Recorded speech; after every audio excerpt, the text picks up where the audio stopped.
Həsənov, Füzuli rayonunda. Dönmez eti peymanından sevindirir beni. Əqli kemal sevgilimi.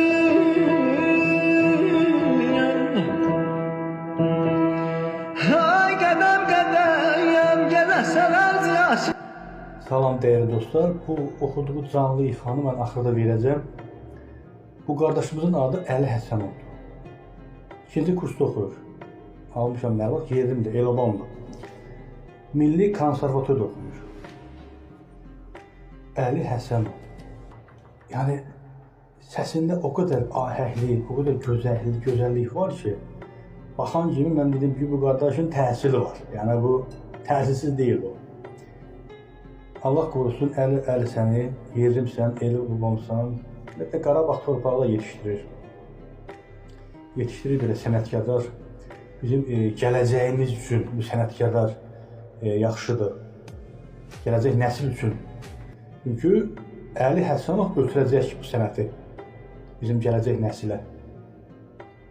Eşq olsun, vallahi gözəl səsi var. Alqışlamağa dəyər Əli səni, qardaşım. Çox gözəl səsin var, xoşum gəldi.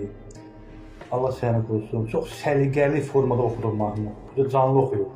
Canlı. Gəlin onun mahnısını elə tam şəkildə baxalım, dostlar. Var olun. Səsin var olsun, əzizim. Haylamışam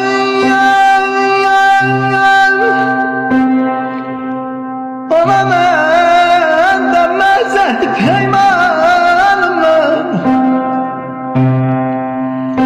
İnanmışam bana mən dönməz eti peymanımla. Sevindirir beni əqli kemal sevgilimi.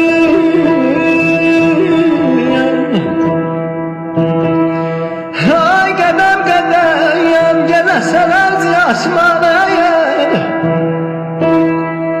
Qədəm qədəm gəzəsən